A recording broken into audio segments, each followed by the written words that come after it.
Kumar sir, இது முழுக்க முழுக்க மடை மாற்றக்கூடிய ஒரு செயல் அப்படின்னு சொல்லியிருக்காங்க. முதலமைச்சருடைய அறிக்கையிலும் அது குறிப்பிட்டிருக்காரு. மோசடி மூலமாக மக்களுடைய ஓட்டை திருடிய பாஜக இப்போது அந்த அம்பலப்படுத்துதலில் இருந்து பொதுமக்களுடைய கவனத்தை திசை திருப்ப தீவிரமாக முயற்சிக்கிறாங்க. அதனுடைய நடவடிக்கையாக தான் இதை பார்க்க முடிகிறது அப்படின்னு சொல்றாரு. வணக்கம். அரசியல் சார்பு அரசியல் சார்பை அப்பா வச்சிருங்க. இந்த நாட்டோட குடிமக்களை நம்ம எல்லாம், நான் குடிமக்கள் ஆங்கிள் இருந்து நான் இதை பேசுறேன். நான் பேசுறது சரியா கேக்குதா? கேக்குது சார், கிளியரா கேக்குது, பேசுங்க.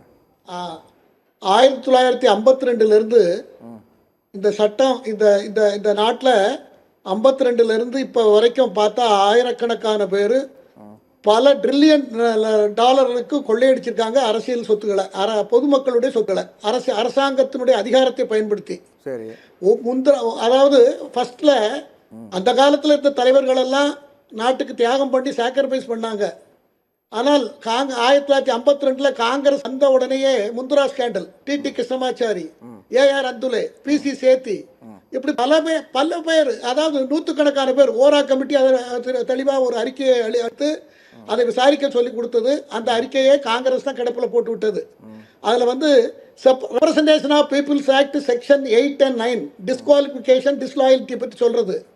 அதில் என்ன சொல்றதுன்னா, தேச விரோத குற்றங்கள், ராணுவ ரகசியத்தை கடத்தினது போன்ற மிகப்பெரிய கொடுமையான குற்றங்கள் செய்த ஒருவர் தண்டனை அணிவித்த காலத்துக்கு பிறகு 6 வருஷத்துக்கு தேர்தலில் போட்டியிடக்கூடாது. இவ்வளவுதான் அதில் இருக்கிற ஸ்கோப்பு. ஸோ அந்த கோப்பு தப்புன்னு சொல்லிட்டு நான் 98லயே உச்சநீதிமன்றத்தில் நான் வழக்கு தொடர்ந்துருந்தேன். அந்த வழக்கிலேயே இதே போல அன்றைக்கு இருந்த டீம் எல்லாம் அப்ஜெக்ட் பண்ணாங்க. ஆனால் நீதிமன்றம் 2 நாள் விசாரிச்சுட்டு you approach to law making பாடி, இதை நாங்கள் ஒன்றும் பண்ண முடியாதுன்னு சொல்லி சொன்னாங்க. ஆனால் இன்னைக்கு இந்த அரசு 130வது அரசியல் சட்ட திருத்த இதில் இந்த இதை கொண்டு வந்திருக்கிறதுல ஒரு பொதுமக்களில் ஒருத்தராக நாம் எப்படி பார்க்கணும் அப்படின்னு சொன்னால், மக்களுக்காக அரசாங்கத்துக்காக மக்கள், அரசியல் தலைவர்கள் கொள்ளையடிக்கிறதுக்காக மக்கள் கஷ்டப்படணுமா? இதுதான் கேள்வி, சிம்பிள்.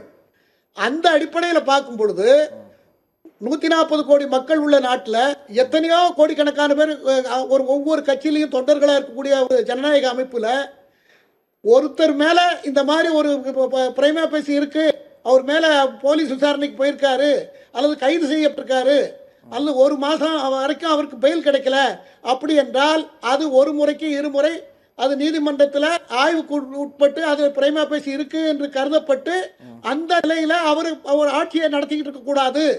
அது புனிதத்துக்கு எதிரானது. சட்டம் அந்த காலத்தில் ஏற்றும் போது நல்லவங்களா இருப்பாங்கன்னு ஏற்றிருப்பாங்க. இப்போ அது தவறானவங்க கையில் போகும்போது தவறாக ஆயிடுங்கிறதுக்காக பிலிமினரியா 1 மாசத்துக்கு இருந்தாங்கன்னா அவங்க பதவி வைக்க முடியாதுன்னு சட்டத்தை கொண்டு வராங்க. அது நாட்டுக்கு நல்லது தானே. அதில் பிரதமரும் வேற அந்த வளையத்துக்குள்ள பிரதமர் கொண்டு வரார். பிரதமரே முன் வந்து என்னையும் சேர்த்துருங்க இதுலன்னு சொல்லி தான் இது சேர்க்கப்பட்டது. அப்படி இருக்கும்போது தமிழக முதல்வருக்கு இதில் என்ன கஷ்டம்னு எனக்கு புரியல. ஏன்னா இன்னைக்கு நாட்டுக்கு நல்லது நடக்கணும், தப்பு செய்யக்கூடாது. திருடர்களுக்கு தானே பயம் வரும்.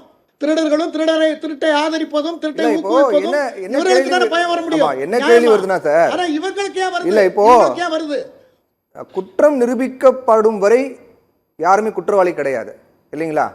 அப்போ குற்றவாளி இல்லாத ஒருத்தருக்கு ஒரு பதவி பறிப்பு அப்படிங்கிறது எந்த வகையில் நியாயங்கிற ஒரு கேள்வி வருதுல்ல? அந்த பார்வையே தவறு. முதல்ல அந்த பார்வை தவறு. இப்ப அதுக்குள்ள போக வேண்டியது இல்ல, அந்த முறையிலே போல 1 மாசம் வரைக்கும் ஒருத்தருக்கு பெயில் எடுத்துட்டாருன்னு வந்துடலாம். இப்போ அமித்ஷாவே அவர் சொன்னார், நண்பர் முரளி என்ன சொன்னார், அமித்ஷா அமித்ஷாவுடைய இது அவர் சரியா புரிஞ்சுக்கல நினைக்கிறேன். அமித்ஷா முன்னக்கூட்டியே அவர் ரிசைன் பண்ணிட்டு போனார். ரிசைன் பண்ணிட்டு நான் வழக்கை பேஸ் பண்ணிட்டு நான் வரேன்னாரு. வழக்குகளை விடுதலையான பிறகு தான் அவர் உள்ள வந்தார். சரி, அதை தவறா பயன்படுத்த ஆகினால அதை அவரே பார்லிமெண்ட்ல சொல்லியிருக்காரு இன்னைக்கு. அதனால இது நாட்டு மக்களுக்கு நல்லதா செய்யக்கூடிய, என்னைக்காவது திருந்தணும் இல்லையா? கேள்விக்கு நீங்க பதில் சொல்லுங்க. இப்போ குற்றம் நிரூபிக்கப்படும் வரை யாரும் குற்றவாளி கிடையாது. அப்ப குற்றவாளி இல்லாத ஒருத்தருக்கு ஒரு குறைந்தபட்ச ஒரு கடுகள தண்டனை கூட கொடுக்க கூடாது அப்படின் போது பதவி பறிப்புங்கிறது சரியா? குற்றவாளி கிடையாது, இன்னும் நிரூபிக்கப்படல, ஆனா நாங்க பதவி பறிக்கிறோம் அப்படிங்கிறது சரியா? சார் நம்ம ஊர்ல நீதிமன்றம் சார், நம்ம ஊர்ல 40 வருஷமா அலைகிற ஃபர்ஸ்ட் ஜெனரேஷன் போட்ட கேஸ், வாதியும் பிரதிவாதியும் செத்து, மகன் செத்து, பேரை நடத்திக்கிட்டு இருக்க கேஸ்லாம் இருக்கு சார். சரி, இப்போ சிதம்பரம் அதை விரைவுபடுத்த நடவடிக்கை எடுக்கணும் இல்லையா சார்? இல்ல 40 ஆண்டுகாலமா நடக்குது அப்படின்னா அதை விரைவுபடுத்துவதற்கான நடவடிக்கை எடுக்கணுமே தவிர நீங்க குற்றவாளி இல்லையா அதெல்லாம் ரெண்டாவது பட்சம். ஆனா அதுக்கு முன்னாடி உங்க பதவி பறிச்சிடும் அப்படிங்கிறது எந்த வகையில சரியா இருக்கும்? அது மக்கள் பிரதிநிதிகள் மக்கள் தேர்ந்தெடுத்த அந்த உரிமையை பறிக்கக்கூடிய வகையில் இல்லையா அது? அரசாங்கத்துல ஒரு உயர் பதவிக்கு 2 பேர் பயோடேட்டா கொடுத்து மூவ் பண்றோம். 2 பேர்ல யாருக்கு சிறப்பு தகுதி இருக்கோ அவருக்கு போஸ்ட் போடுறோம். அத போல ஒரு கட்சியில எத்தனையோ கோடிக்கணக்கில் தொண்டர்கள் இருக்காங்க. ஒருத்தருக்கு மேல இந்த மாதிரி அலிகேஷன்ஸ் இருக்கு, அவர் கிளியர் பண்ணிட்டு வரட்டும். அவர் கிளியர் பண்ணிட்டு வந்ததுக்கு அப்புறம் அதுக்கப்புறம் இன்னொருத்தரை போடலாம். அதே கட்சியில வேற ஒருத்தரை போடலாமே. அவர் தான் கொண்டு என்ன அவசியம் இருக்கு? அவ்வளவு ஏன் லேசா நினைக்கிறீங்க? ஒரு குற்றச்சாட்டு அப்படிங்கிறது இல்ல, குற்றச்சாட்டு அப்படிங்கிறது ஆளுங்கட்சி எதிர்கட்சி எல்லா தரப்பு இருக்கக்கூடிய நபர்கள் மீதும் இருக்கு. ஆனா குற்றச்சாட்டு வந்தாலே அவங்க மேல பதவி போயிடும், பதவி பறிக்கப்படும் அப்படிங்கிறது அது ஜனநாயகத்துக்கு ஆரோக்கியமானதா? நேர்மையான மனநிலையும் நல்ல நாட்டு பற்றும் உள்ளவர்களுக்கு இதை சொல்ல மாட்டாங்க. நாம நேத்தும் செய்தோம், இன்னைக்கு செய்வோம், நாளைக்கு செய்யணும். ஜனநாயகம் பாதுகாக்கணும்னு நினைக்கிறோம். அப்படி நினைக்கிறவங்க இதுல குற்றமே கண்டுபிடிக்க முடியாது. சல்யூட் பண்ணிருக்கணும். உள்துறை அமைச்சரை சல்யூட் பண்ணிருக்கணும். ஏன்னா இது நாட்டுக்கு நல்லது. நான் இதை எப்படி இவங்க எடுத்துட்டு போய் மக்கள்கிட்ட சொல்ல போறாங்க? மக்கள்கிட்ட விரிவா விவாதம் பண்ணா இவங்களை மக்கள் புறக்கணித்து விடுவார்கள். காங்கிரஸா இருக்கட்டும், அதை எதிர்த்து இதை பேசுறவங்க இருக்கட்டும், வேற மாதிரி இருக்கு சார். சரி, ஓகே, பேசுவோம்.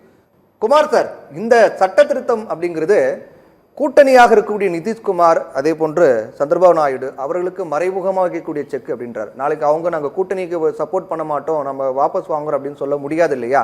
அப்போ நாங்கள் இதை வச்சு மிரட்டுவோம் அப்படிங்கிறதுக்காக இது கொண்டு வராங்க அப்படின்னு சொல்றாரு. இது அந்த ஆங்கிலையும் பார்க்கலாமா? இதை கற்பனை வளம் இருக்கிறவங்க அதை எப்படி வேணாலும் பேசலாம், ஒரு விஷயத்தை 4 ஆங்கிளில் பேசலாம்.